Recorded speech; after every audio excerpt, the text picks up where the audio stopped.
Hi foodies, welcome back to my channel. Today's recipe is Gojjuavalakki, a Karnatak inspired dish with flattened rice. Let's see how awesome it is. Come on. I have taken thick pohe or flattened rice and we will grind these coarsely. We don't want to make a powder, so we will just pulse it a few times.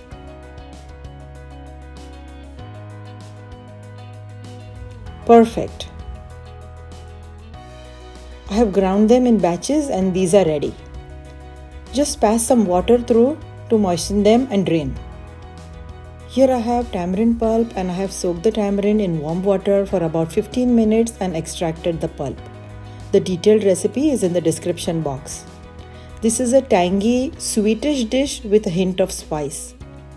Cook this on low flame and we will add some more flavors.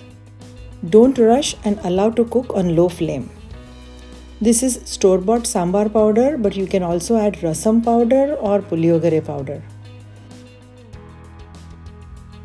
All the flavors have to blend together and cooking on low heat is the key.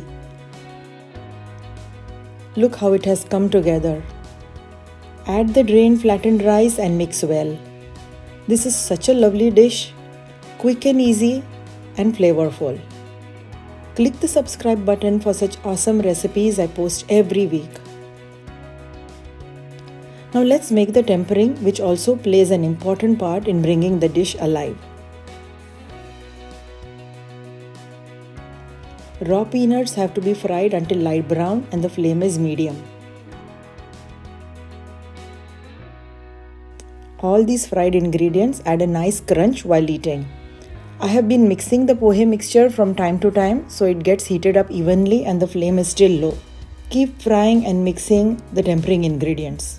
Now bedgi chilies are preferable, but if you don't have them, you can add any dried red chilies. Lastly, add the dried coconut flakes and just fry a few seconds. Pour the tempering over the pohe mixture and give a good mix. Look at how wonderful this looks.